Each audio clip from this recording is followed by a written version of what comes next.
광우병 발생. 1997년 노벨 생리의학상은 여러 가지 면에서 특별했다. 그동안 과학 분야의 노벨상은 공동으로 수상하는 것이 관례처럼 되어 있는데도 불구하고 스탠리 벤 프루시너가 단독으로 수상했다는 점이다.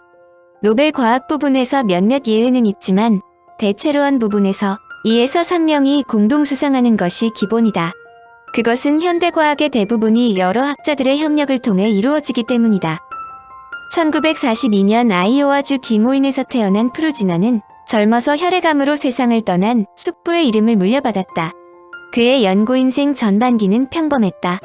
펜실베이니아 대학에서 화학을 공부하고 의학을 복수 전공했는데 미국 국립보건원에서 대장균의 글루타민산을 연구하기 시작했다.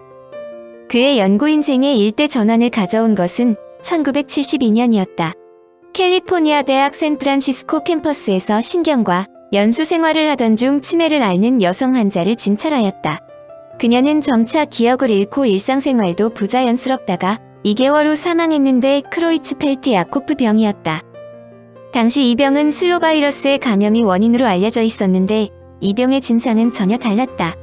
감염증이라면 통상 몸을 지키는 면역 기능이 발동하여 병원체를 공격하고 배출하기 위한 수단으로 고열을 내거나 코 또는 목에 염증을 일으킨다. 그런데 이 환자는 그런 징후가 전혀 나타나지 않았다. 이 질병의 흥미를 느낀 프루시너는 1974년 캘리포니아 대학准교수가 되자 본격적으로 스크래피 연구를 시작했다. 다행하게도 그는 하워드 휴즈 의학연구소로부터 연구비를 받을 수 있었다. 그러나 그의 연구가 순탄한 것은 아니다. 이 질병의 감염 기간이 길어 생쥐의 경우 병원체를 포함한 시료로 감염 여부를 확인하는데 1년 정도가 걸렸다. 결과가 나오는데 너무 시간이 걸린 데다 연구비도 여러 곳에서 퇴짜를 맞았다. 하워드 휴즈 의학연구소에서도 계약 종료를 통보받았고 NIH에서도 연구 종료를 독촉했다. 궁지에 몰린 프루시너는 실험동물을 생쥐에서 햄스터로 바꿨는데 그것이 행운을 갖다 주었다. 햄스터는 스크래피 발병까지 잠복 기간이 2개월로 생쥐보다 훨씬 짧았다. 실험 기간을 단축할 수 있는 것은 물론 더 순도 높은 병원체를 얻을 수 있었다. 여하튼 그는 이런 행운이 겹쳐 거의 10년 만에 단독으로 수상한 것이다. 사실 그의 수상 제목 자체만 보면 단독으로 수상하는 것이 이상할 것은 없다. 그것은 세계를 놀라게 한 광우병의 원인이라 볼 수 있는 프리온 단백질을 발견했기 때문이다. 프리온은 단백질 감염성 입자를 줄인 말이다. 프리온은 상당히 오래전부터 학자들의 주목을 받았다. 티클레이브 엘퍼스는 스크래피에 걸린 양의 뇌 조직이 DNA가 모두 파괴된 뒤에도 여전히 감염 능력을 유지한다는 사실을 발견했다. 그는 바이러스나 박테리아 혹은 균류는 병원균이 될 수 없으므로 오직 단백질만 가능성이 있다는 프로틴 온리 띠오리를 제시했다. 얼마 후 스크래피 단백질의 형성을 담당하는 유전자도 발견됐다. 그가 성공한 비결은 크로이츠펠트-야코프 병원이라는 슬로바이러스에 대해 인체가 아무런 방어 조치가 가동되지 않는다는 것을 의아하게 생각한 후 이의 규명에 올인했기 때문이다. 그는 너무 작아서 눈으로 확인할 수 없는 어떤 바이러스의 작용일지 모른다고 생각했다. 하지만 여러 해의 작업을 거쳐 추출한 조직 추출물에서 바이러스 DNA는 발견하지 못하고 그 대신 특이한 형태의 단백질 구조만 발견했다. 그는 이때 역발상했다. 그렇게 DNA나 RNA를 찾았는데도 발견되지 않는 것은 그 병원체에 원래 유전 물질이 존재하지 않을지 모른다고 생각한 것이다. 어쩌면 병원체가 감염 시료에서 유일하게 발견되는 단백질일지도 모른다는 것이다. 그가 프리온이라고 명명한 것이 바로 이 단백질이다. 놀라운 것은 인간을 포함한 많은 포유동물들도 프리온 단백질을 만들지만 반드시 병에 걸리는 것은 아니라는 점이다. 이 단백질에는 세포성 프리온 단백질이란 이름을 붙였다. 스크래피에 걸린 양에서 발견된 단백질은 이와 다른 구조를 갖고 있으므로 스크래피 프리온 단백질이란 이름을 붙였다. 그런데 스크래피 프리온 단백질은 쥐에게 주사하면 실제로 스크래피와 유사한 질병이 발생했다. 프루시너는 1993년 프리온 단백질이 두 개의 서로 다른 3차원 구조를 가질지 모른다는 가설을 제시했다. 그중 한 가지 타입은 무해하지만 또 다른 타입은 단백질을 변형시켜 스크래피나 이와 유사한 질병을 일으킨다는 것이다. 프리온의 특이성은 단백질인데도 불구하고 증식이 가능하다는 점이다. 우리 몸은 대략 10만 가지의 서로 다른 단백질로 이루어져 있다. 수많은 단백질의 정확한 기능을 규명하는 것이 현재 생물학의 숙제다. 프리온도 단백질이다. 하지만 DNA가 없다. 즉 프리온은 보통의 단백질과는 달리 핵선을 가지고 있지 않으면서도 생체에 감염될 수 있고 자기 증식을 할 수 있는 재주를 갖고 있다. 역설적으로 생물체가 아니기 때문에 파괴할 수도 없다. 우리가 프리온에 대해 아는 것은 그것이 동물에서 사람으로 종의 경계를 뛰어넘어 온다는 점이다.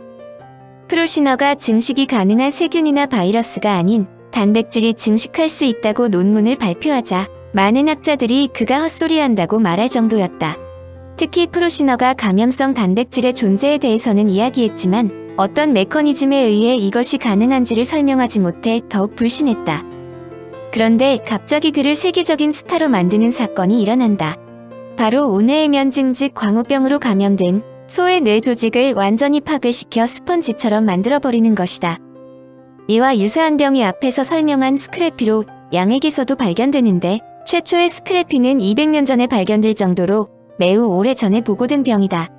그런데 당시에 스크래피병에 걸려 죽은 양의 고기를 먹은 사람에게 스크래피병이 전염되지 않아 그다지 큰 문제가 되지는 않았다. 1986년 영국에서 처음으로 발견된 광우병은 스크래피병과는 달랐다. 이 병에 걸린 소들이 아무 곳이나 들이받기 때문에 미친 소란 뜻의 광우병이라고 불리는데 그 확산 속도가 너무나 빨랐다. 영국에서 1988년 2,000마리의 소가 감염되더니 1992년에는 4만 마리가 넘었고 곧이어 전 세계로 확산되기 시작했다. 1996년 광우병이 인간으로 전염된다는 증거가 나타나기 시작했다. 그것은 새로운 유형의 크로이츠펠트 야곡병 환자가 증가한다는 것으로 이 병에 걸린 거의 모든 환자들이 어떤 형태로든 소와 관련이 있었고 사망한 환자의 뇌가 광우병에 걸린 소의 뇌와 매우 비슷했다.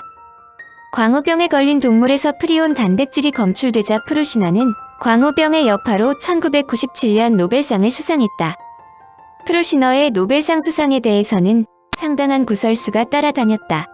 그가 프리온이라는 인상적인 이름을 만든 것은 사실인데 그가 논문을 발표한 1982년보다 1년 전에 파트리샤 메르트가 바이러스성 전염병인 스크래피에 걸린 양의 뇌에서 프루시너와 유사한 단백질 입자를 발견한 후 이를 스크래피와 연관된 신경섬유라고 발표했다.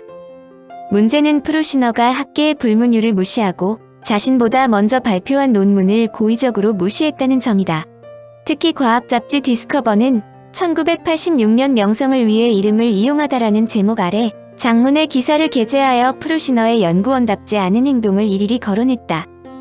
이런 공격에도 불구하고 그가 노벨상을 단독으로 받을 수 있는 것은 그의 선천적인 언론 플레이의 탁월한 능력 때문으로 생각한다. 그는 심지어 언론 전담 대변인까지 고용할 정도였는데 독일의 쥐트 도이체 차이퉁지는 그를 미국 대통령 후보와 방문 판매원을 섞어놓은 인물이라고 평했을 정도이다. 노벨상이 노련한 마케팅에 의해 수여된 예로 자주 거론되는 이유이다. 현재 학자들이 프리온의 발병작용을 완전히 분석한 것은 아니다. 일부 과학자들은 아직 프리온의 형성이 부차적인 현상에 불과할 뿐 광우병과 그와 유사한 질병의 원인은 아직 밝혀지지 않고 있다고 생각한다. 그러나 현재 알려진 프리온에 대한 지식이 정말로 올바른 것으로 확정될지는 아직도 불분명하다. 그러므로 아무튼 프리온과 뇌 질병 사이의 연관성은 아직 명확히 밝혀지지 않았으므로 앞으로 이 분야에서 노벨상이 계속 나오리라는 것은 분명해 보인다.